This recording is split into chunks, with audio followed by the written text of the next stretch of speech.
entendu dire que vous alliez trébucher sur le pop-up.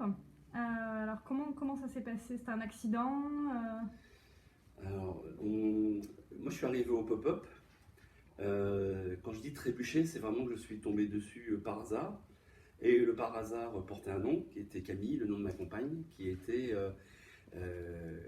ingénieur papier avant moi et qui était spécialiste du pop-up technique, à savoir graphiste spécialisé. Ça n'entendait pas de la création, ça entendait surtout de la technique, de la mise en page et de rendre le pop-up reproductible. Est-ce que ça veut dire que derrière, il y a de longues études dans le domaine du graphisme? Alors, il y a un petit peu d'études dans le domaine du graphisme et plus exactement de l'illustration, mais ça n'a pas d'intérêt vraiment dans la formation du pop-up. Je pense que n'importe quel débrouillard peut venir au pop-up, il faut juste être persévérant, curieux, il faut vraiment remettre son travail en permanence sur l'établi, comme on dit, ou sur le bureau pour nous. Et il faut aimer faire des constructions. Moi j'ai toujours été un fan de Lego étant gamin, et c'est construction de cabane, et c'est exactement ça, c'est ce que j'ai l'habitude de dire. Faire un pop-up, c'est comme de construire une cabane.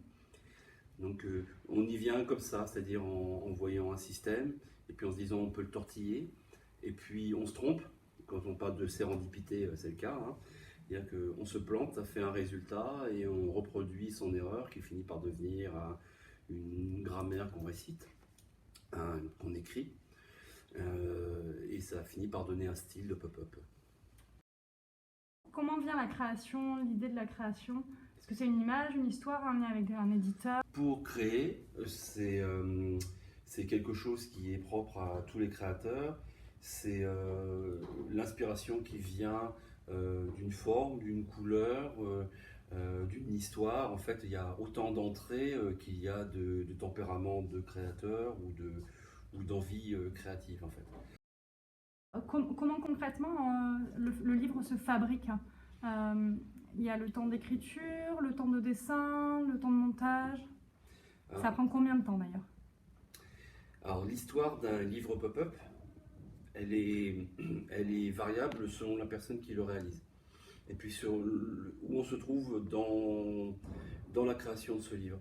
Si on part du début, à savoir de l'idée, du crayonné jusqu'à l'impression, un ouvrage peut prendre entre quelques jours et 3 ans.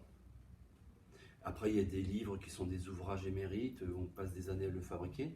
Mais de manière globale, on a tendance à dire, entre la création et l'impression, un livre pop-up, c'est 1 an.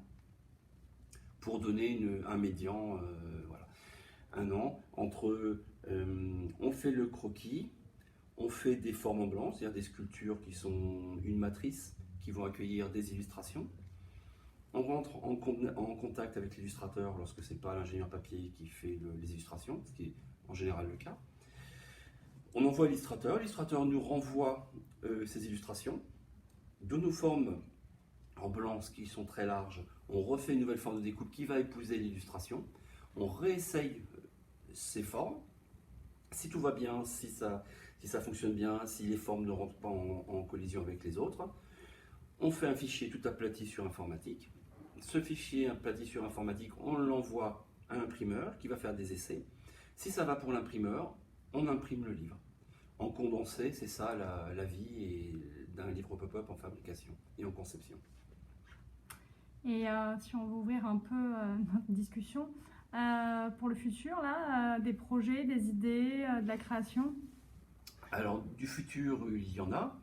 Alors, je ne peux pas dire avec qui, mais il y a des auteurs un peu connus moi, qui m'intéressent, et ça intéresse aussi les maisons d'édition. Donc, le but, c'est de contacter la maison d'édition qui contacte l'auteur, et on fait un travail commun. Ça, c'est un avenir plutôt proche. Et puis moi, à titre personnel, j'édite des livres depuis plus de 10 ans maintenant, sous mon nom. Des livres qui sont édités, pas sous mon nom, mais sur lesquels j'interviens.